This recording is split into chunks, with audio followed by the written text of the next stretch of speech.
धरं नः सदा बालरूपापि विघ्नाद्रिहन्त्री महादन्ति वक्त्रापि पञ्चास्य मान्या विधीन्द्रादिमृग्या गणेशाभिधामे विभक्तां श्रियं कापि कल्याणमूर्तिः।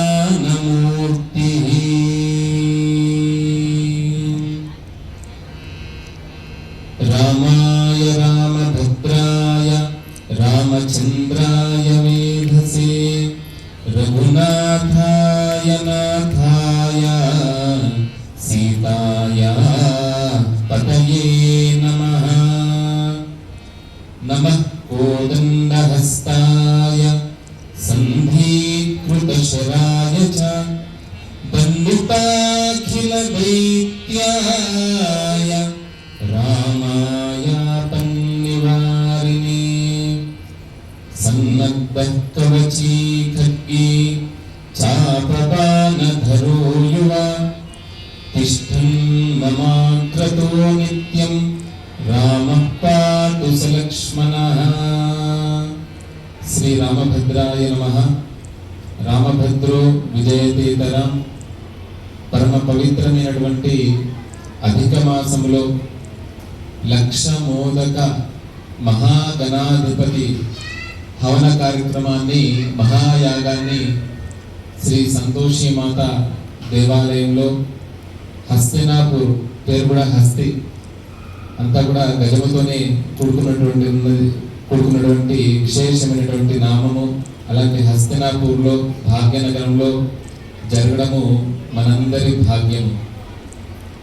ఈ లక్ష గణపతి మహాయాగానికి ఎంతోమంది మహనీయులు సాధువులు ఇక్కడ చూస్తున్నటువంటి ప్రవచనకర్తలు వారందరి ఆశీస్సుల చేత వైభవంగా ఇక్కడ ఒక 10 రోజులు దీక్షగా జరుగుతున్నటువంటి కార్యక్రమంలో ఇప్పటివరకు చుంచనకోట భువనేశ్వరి పీఠం మా లలితామఠ అన్న కార్యక్రమం చాలా అద్భుతంగా మహాద్భుతంగా ఎంతో రమణీయంగా ఆ మహాగణాధిపతికి సంగీత సేవా కార్యక్రమం జరిగింది.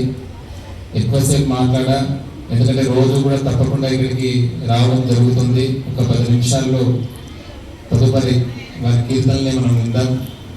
ఆ మహాగణాధిపతికి ప్రధానంగా ఇష్టమైనటువంటివి మోదకములు. అందుకనే శంకర భగవత్పాదుల వారు ముదాకరాప్త మోదకం పంచరత్న కీర్తనలో చెప్పారు. 5 రత్నాలు.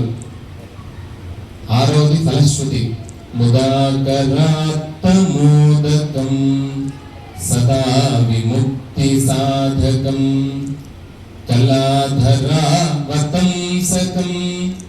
విలాసి లోకరక్షకం అనాయకైకనాయకం వినాశితే భదైత్యకం నతాశుభాశునాశకం నమామి తం వినాయకం. ముద అంటే ఏమిటి అంటే ఆనందముని అర్థం అన్నట్టు. సుఖ దుఃఖాలకు అతీతమైనటువంటిది ఆనందం అంటే. ఏ భగవంతుడి యొక్క రూపాన్ని తీసుకున్నా కూడా మనము నివేదన చేసి మరల ప్రసాదంగా అందరికీ కూడా పంచడం జరుగుతుంది.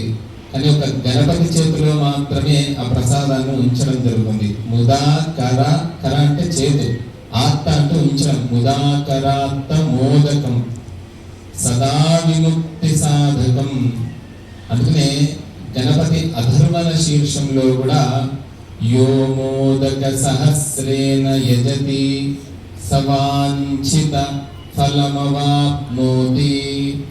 ఎవరైతే సహస్ర మోదకాలతోని గణపతికి ఆరాధన చేస్తారో, నివేదన చేస్తారో, ఇలా ప్రత్యక్షంగా అగ్నిముఖం ద్వారా సమర్పిస్తారో వారికి సవాంఛితం, ధర్మవాంఛితాలన్నీ కూడా నెరవేరుతాయి అన్నారు. అలాంటిది అధిక మాసంలో అధిక మాసంలో దానము ధర్మము విశేషమని చెప్పారు. ఒక 100 ఇస్తే 100,000 తిరిగి ఇస్తాడు భగవంతుడు. ఆ విధానంగా మరల ఒక్క మోదకాన్ని ఇస్తే అలా అనేకంగా, అలాంటిది 1,00,000 మోదక హవనం అంటే మామూలు విషయం కాదు.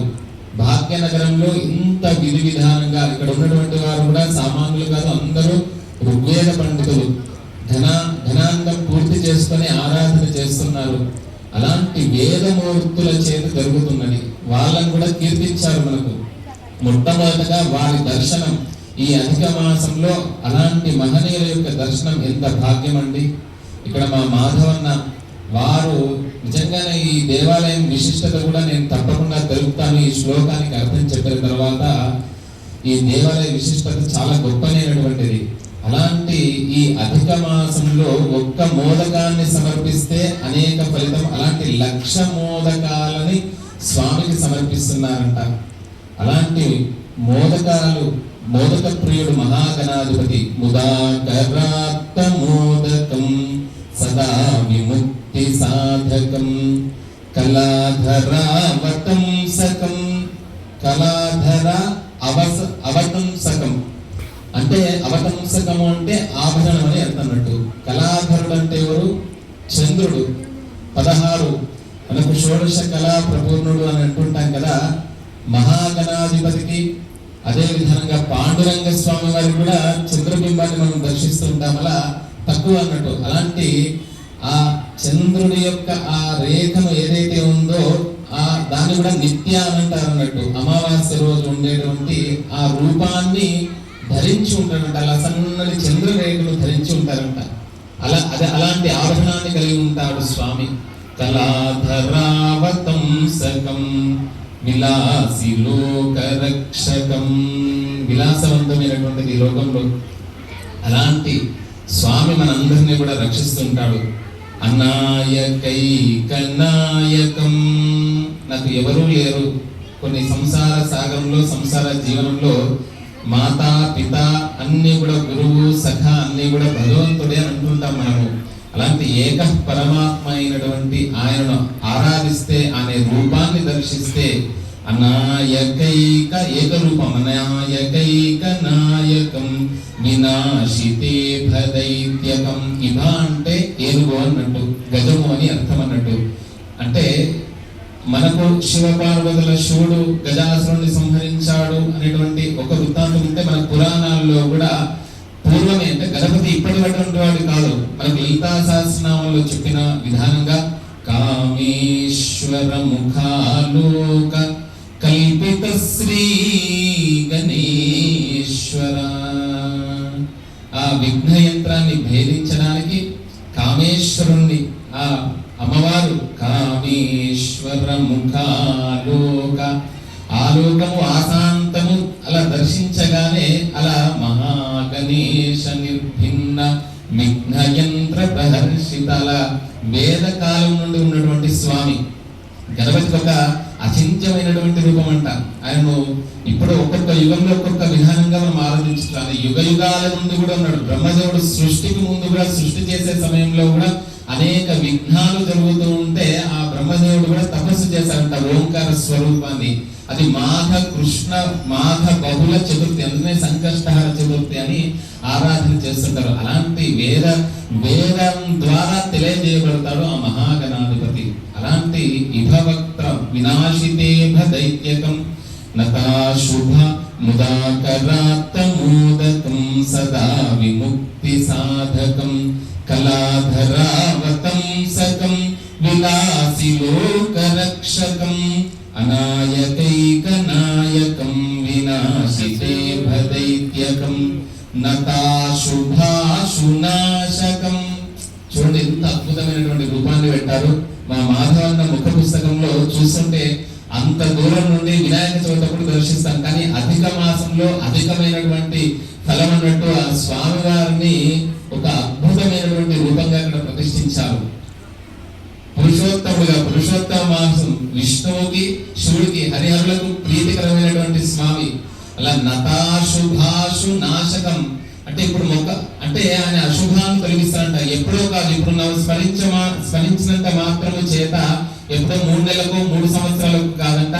ఈ అధిక మాసంలో 1,00,000 మోదక గణపతి హవనానికి 10 రోజులు దీక్షగా ఇక్కడికి రండి.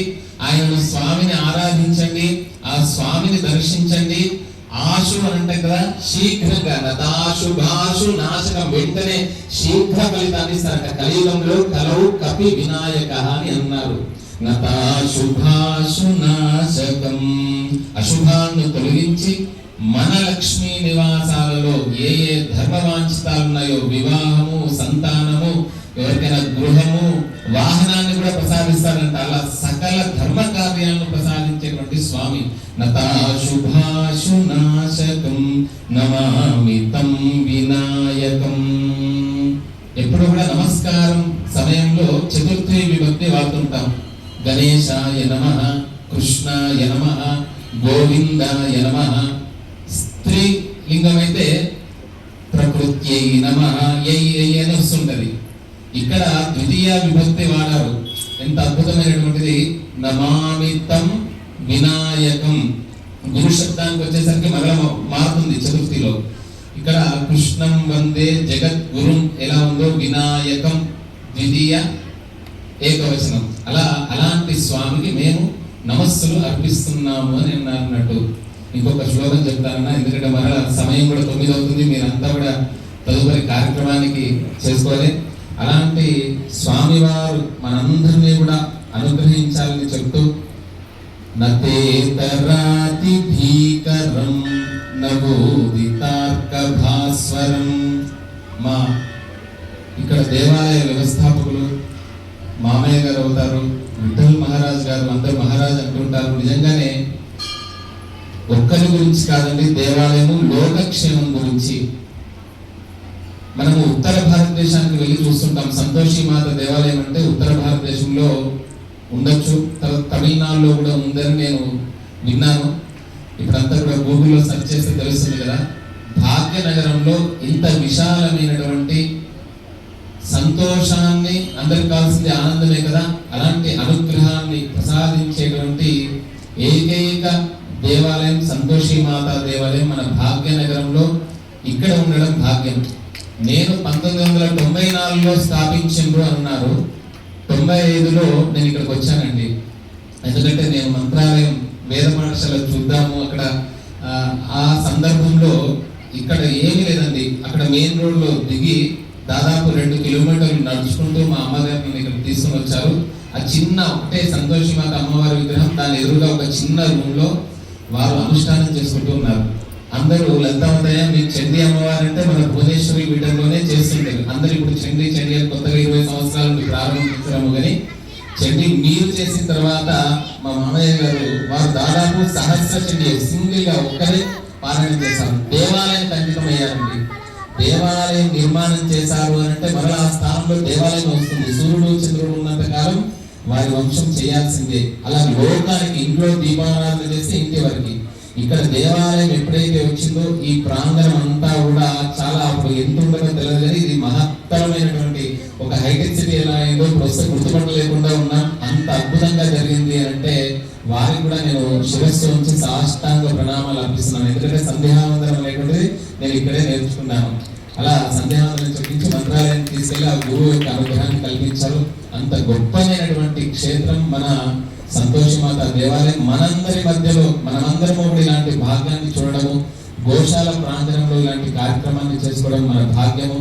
ఇంకా ఎక్కువగా ఉపాసన గురించి, అంతఃపరమైనటువంటి ఆరాధన గురించి ఎక్కువగా చెప్పకూడదు. అందరూ కూడా ప్రత్యక్షంగా చూస్తున్నారు ఇక్కడ వైభవాన్ని, ఇక్కడ జరిగేటువంటి కార్యక్రమాల్ని. వారు ఒక వేదం నేర్చుకుని వేదాధ్యయనం చేస్తే ఏంటంటే తిరుమల తిరుపతి దేవస్థానంలో వేద పండితులుగా ఉండి కేవలం ఈ దేవాలయానికి అంటే వేదం ఒక ఆశీర్వచనానికి వెళ్తే 10,000 రూపాయలు వస్తాయి ఇప్పుడు ప్రస్తుత కాలంలో.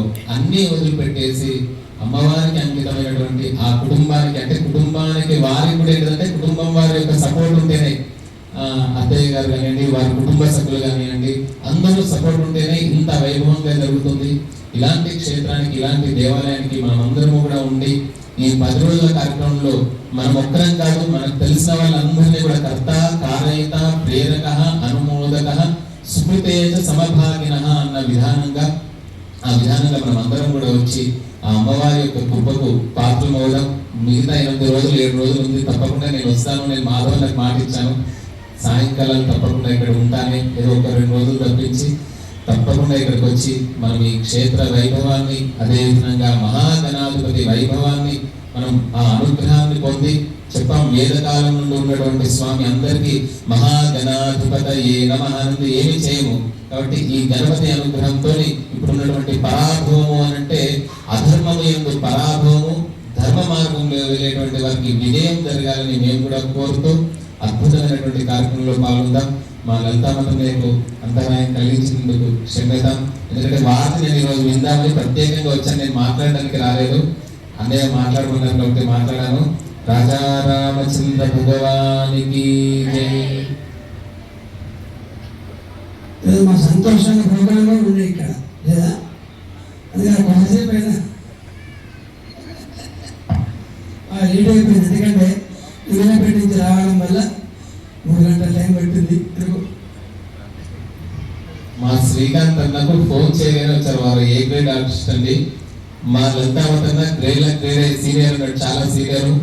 కాబట్టి శ్రీకాంత్ అన్న కూడా చెప్పగానే లలితావత్ అన్న ఇట్లా వాద్య సహకారం కావాలి చెప్పగానే వారు కూడా ఇక్కడికి వచ్చారు. ఈ దేవాలయానికి శ్రీకాంత్ అన్న మీరు భాగ్యనగరంలో అనేక చోట్ల వెళ్తుంటారు, ఈ అమ్మవారి దేవాలయంలో కూడా మీరు సేవ చేయాలని చాలా శక్తివంతమైనటువంటిది.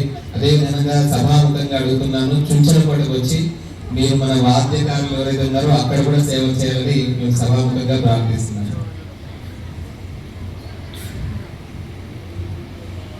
ఇందాక మన లలితామంత అమ్మవారితో పద్యం పాడాను, నాకు తెలిసి ఎవరు వినలేదు. ఒక్కసారి మళ్ళీ నేను మొదటిసారి కేసీఆర్ గారు సహస్రెడ్డి యాగంలో విన్నాను.